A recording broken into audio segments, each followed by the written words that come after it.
నమస్తే. మధ్యప్రాచ్యంలో యుద్ధ మేఘాలు కమ్ముకున్నాయి.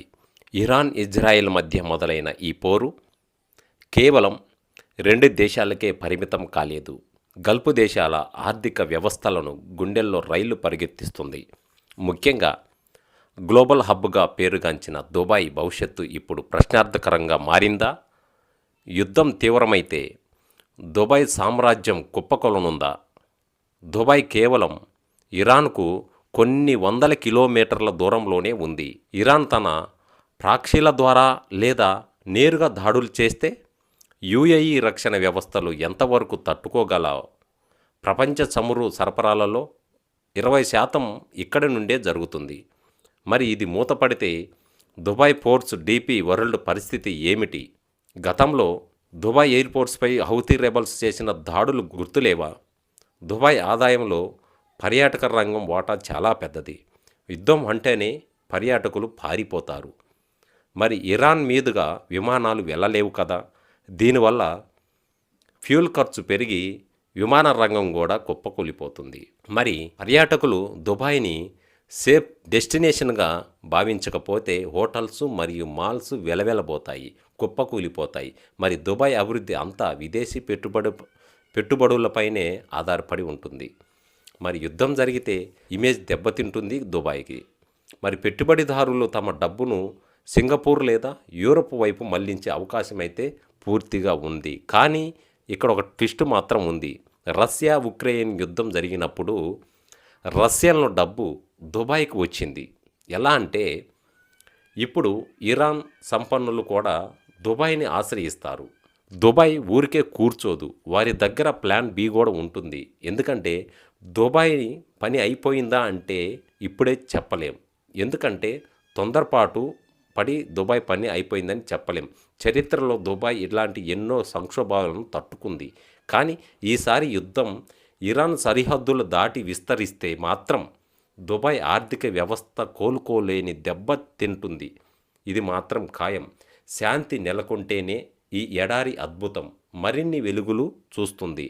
మరి యుద్ధం గనక తీవ్రమైతే క్షిపణులు దుబాయ్ ఆకాశంలో కనిపిస్తే ఇక్కడి విలాసవంతమైన విల్లాలు, అపార్ట్మెంట్లలో పెట్టుబడి పెట్టిన యూరోపియన్లు, భారతీయులు తమ ఆస్తులను తెగనమ్మి వెళ్ళిపోయే ప్రమాదం కూడా ఉంది.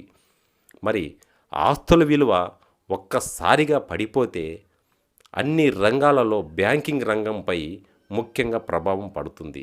ఇది 2008 నాటి ఆర్థిక సంక్షోభావాన్ని గుర్తు చేసుకోవచ్చు.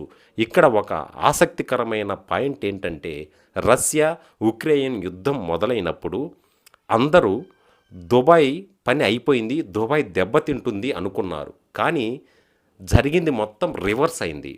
రష్యన్లు రాక అక్కడి నుంచి రష్యన్లు వచ్చి మా డబ్బును సేవ్ చేసుకోవటానికి దుబాయ్ని ఎంచుకున్నారు. మరి దుబాయ్కి అక్కడ మంచి ప్లస్ అయింది. ఒకవేళ ఇరాన్లో కానీ అంతర్గత అస్థిరత పెరిగితే అక్కడి సంపన్నులు కూడా తమ పెట్టుబడులను దుబాయ్కి తరలించే అవకాశం కూడా ఉంది. అంటే యుద్ధం ఒకరికి నష్టం కలిగిస్తే దుబాయ్ రియల్ ఎస్టేట్కు అది కొత్త పెట్టుబడులను తెచ్చిపెట్టే వరం కూడా కావచ్చు. మరి ఇరాన్ ఇజ్రాయెల్ యుద్ధంలో యుఏఈ గనుక ఏదో ఒకవైపు మొగ్గు చూపితే, ఉదాహరణకు అమెరికాకు మద్దతుగా ఆ తటస్థ ముద్ర పోతుంది.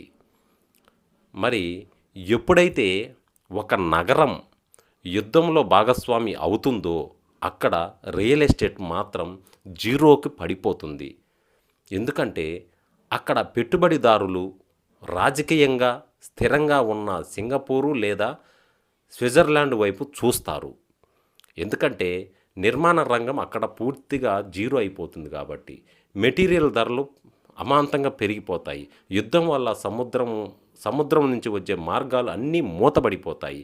అదేవిధంగా సిమెంటు, స్టీలు, గ్లాసు అన్ని రంగాలు నిర్మాణానికి కావాల్సిన సామాగ్రి మొత్తం ధరలు ఆకాశాన్ని అంటుతాయి. మరి అక్కడ లేబర్ కొరత కూడా ఆసియా దేశాల నుంచి వచ్చే భారత్, పాకిస్తాన్, బంగ్లాదేశ్ నుంచి వచ్చే కూలీలు కూడా ఎవరూ రారు. మరి బిలియన్ డాలర్ల ప్రాజెక్టులు అర్ధాంతంగా ఆగిపోతాయి. మరి ఈ విభాగాన్ని మరి ఏమంటారో మీరే చెప్పండి. గత 3 ఏళ్లలో దుబాయ్ ప్రాపర్టీ ధర పెరిగిన తీరును మీరు గమనించవచ్చు. దుబాయ్లో పెట్టుబడి పెడుతున్న టాప్ 5 దేశాలలో జాబితాలో భారత్, బ్రిటన్, రష్యా కూడా ఉన్నాయి. మరి ఒకప్పుడు ఎడారిలో అద్భుతములా వెలసిన ఈ భవనాలు ఇప్పుడు యుద్ధ మేఘాల నీడలో ఉన్నాయి. మరి ఇన్వెస్టర్లు నమ్మకమే దుబాయ్ పునాది. మరి ఈ నమ్మకం చెదిరితే బర్జ్ ఖలీఫా లాంటి కట్టడాలు కేవలం కాంక్రీట్ కట్టడాలుగానే మిగిలిపోతాయి. సో మరి ఈ యుద్ధం దుబాయ్కి తాకకుండా ఉండాలంటే ఇరాన్ చేతుల్లో ఉంది. మరి ఈ వీడియోపై మీ యొక్క అభిప్రాయాన్ని తెలపండి. మరో నెక్స్ట్ వీడియోతో మళ్ళీ మీ ముందుకు వస్తాను. జై హింద్.